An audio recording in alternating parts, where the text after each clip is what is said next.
Hello guys, today magluluto tayo ng asparagus with crab stick. So samahan nyo ako guys, magluto tayo.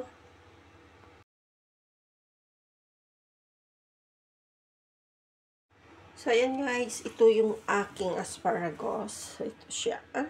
So gagamit lang tayo ng 4 na stick ng asparagus. So now, ang gagawin natin dito is hugasan muna natin siya.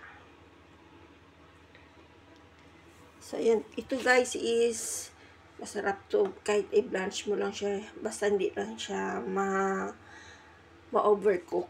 Mas masarap yung crunchy. So, ayan. Hugasan na natin. And then, after that, i-cut lang siya natin mga ganyan kalaki. So, ayan.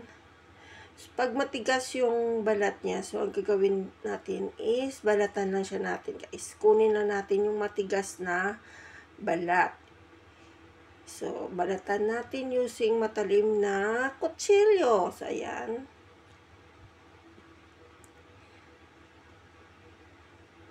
So, ayan guys. Pagbalat natin lahat yan. And then, pag-cut lang natin lahat ng ganyan ka liliit.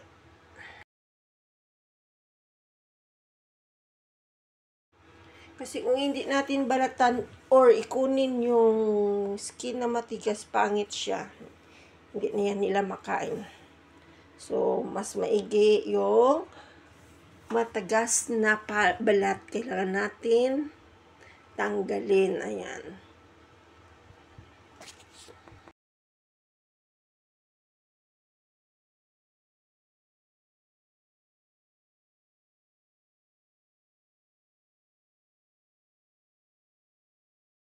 So, yan. Everything is ready na siya. Yung ating asparagus. So, ito yung aking crab stick.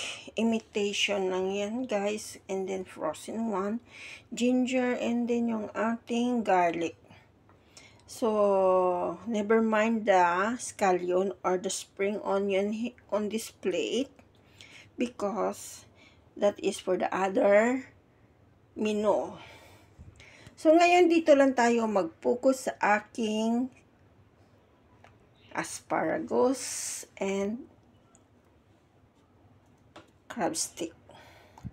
So, ngayon, ito palang crab stick ko guys is isang piraso yan siya. I-cut mo lang siya ng into half. Ganyan siya guys.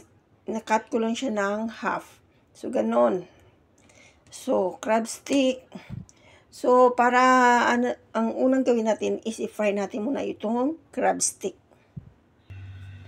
So, ayan guys, after natin siya i-coat muna pala natin siya sa cornstarch. Ayan, na-coat ko na yan siya. Siguro alam niyo naman kung paano i-coat. So, and then after this na natin i-coat, i-fry na natin siya. Ayan, because naka-ready na yung ating wok na may oil. So, i-fry natin ito yan.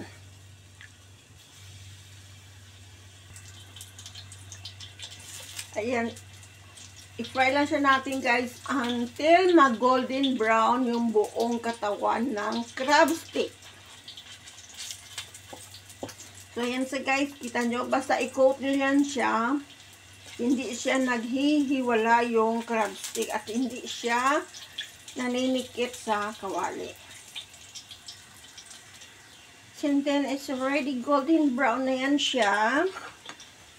Ipatagilid lang natin guys, okay? The same wok pa rin yung gagamitin natin. So, ang gagawin natin is lagay tayo ng ginger. Yan, ginger. Sa gilid-gilid lang yan yung ating crab stick. Yan, mag-isa lang muna tayo. And then, garlic.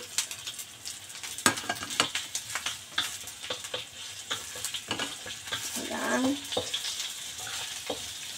So, ayan, nagisa na siya natin. I-mix-mix na natin. Mekas-mekas na yung ating crab stick at saka yung ating garlic and ginger. So, ilagay natin yung ating asparagus. Ayan. Madalian lang ito, guys. And then, maglagay tayo ng tansyadong sugar. Meter pa rin. Yung ating salt. Tansya-tansya lang din yan guys, according sa kakain. And then yung ating black pepper.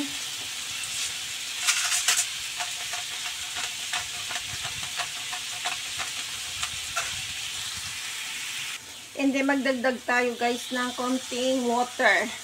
So kung may mga broth kayo dyan na ginawa na katulad ng broth shrimp, chicken broth, or beef broth, pwede yan gawin yung pang ano. O kung plain water is okay lang din yan. So ayan guys.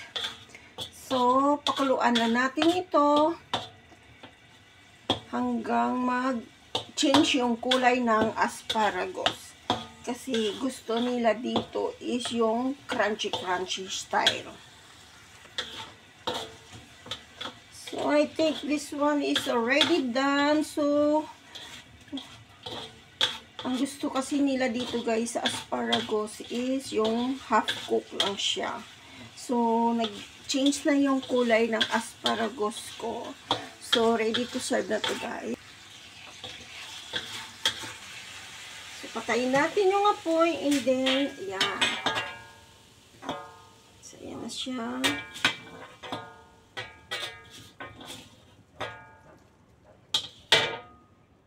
So, ayan na guys. Ito na guys yung aking stir-fried asparagus with crab stick. So, ayan.